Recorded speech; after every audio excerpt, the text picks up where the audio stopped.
नमस्कार दोस्तों।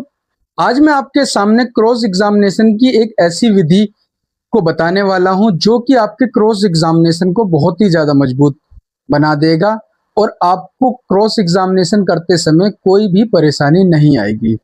देखिए दोस्तों, आपने कोर्ट रूम में नोटिस करा होगा कि कुछ ऐसे गवाह आते हैं जो ज़्यादातर जब खुद फंसने वाली कोई बात पर अटकते हैं तो वो अपना काम याद ना रहने वाली बात पर निकाल कर चले जाते हैं। यानी कि कोर्ट के सामने कहते हैं मुझे याद नहीं है, मुझे याद नहीं है, मुझे याद नहीं है।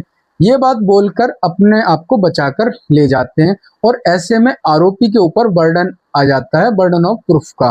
क्योंकि कुछ सवालों के जो जवाब बनाकर लाते हैं वकील साहब, वहां पर उसमें अगर मुझे याद नहीं है कहने पर क्या होता है कि आगे के सवाल पूछने की लय जो होती है वो बिगड़ जाती है।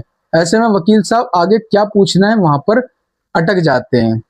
फॉर एग्जाम्पल, जैसे कि हम्म, एक फॉल्स रेप एलिगेशन है, वहां पर प्रोसिक्यूट्रिक्स आकर कोर्ट में बयान देती है कि 11:30 बजे का समय रहा होगा और मुझे आरोपी ने नौकरी दिलाने का लिए कहा था। मैं होटल मूनलाइट में गई थी, वहां मुझे कॉफी दी, कॉफी पीने के बाद मुझे बेहोशी आ गई और बेहोशी आने के बाद मेरे साथ आरोपी ने गलत काम कर लिया।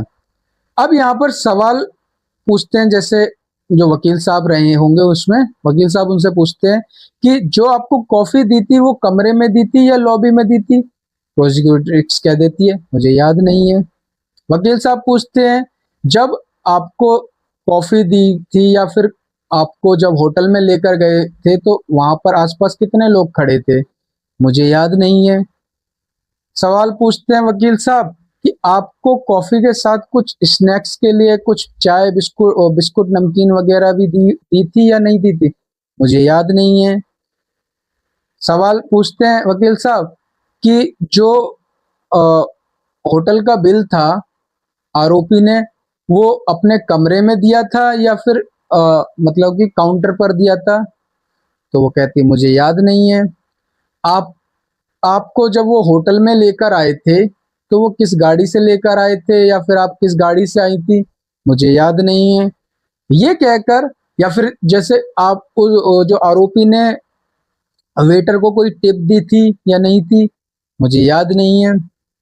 तो इस तरीके के जो हम सवाल पूछते हैं और उनका जवाब जब ये आता है कि मुझे याद नहीं है, तो यहाँ पर वकील साहब की पूरी तरीके से लय बिगड़ जाती है। क्योंकि हमारी जो यहाँ पर जो न्यायिक प्रणाली है इसमें सबसे जो कमजोर कड़ी है वो आरोपी होता है। आरोपी को जज साहब भी गलत नजर से देखेंगे और कोर्ट में खड़ा हुआ हर व्यक्ति ही गलत नजर से देखता है, भले ही वो फॉल्स रेप एलिगेशन है।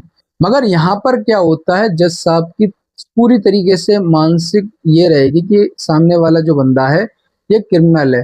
और कुछ जज साहब तो ऐसे में क्या होता है कि उनसे ही पूछने लगते हैं, वो उसकी कमी को नहीं देखेंगे, वो उससे कहेंगे कहेंगे गवाह से कुछ याद करो, कुछ याद करो या फिर जितना याद आ रहा है वो ही बता दो। इस तरीके के होते हैं क्योंकि हमारे जो न्यायिक प्रणाली में इतने जोखिम लेने वाले जज नहीं बैठे हैं। खासकर ट्रायल वाले जज कोर्ट्स में मैं कह रहा हूँ, सेशन कोर्ट में, इनमें इतने दमदार वकील और जज साहब नहीं बैठे हैं जो इन कमियों को पकड़े।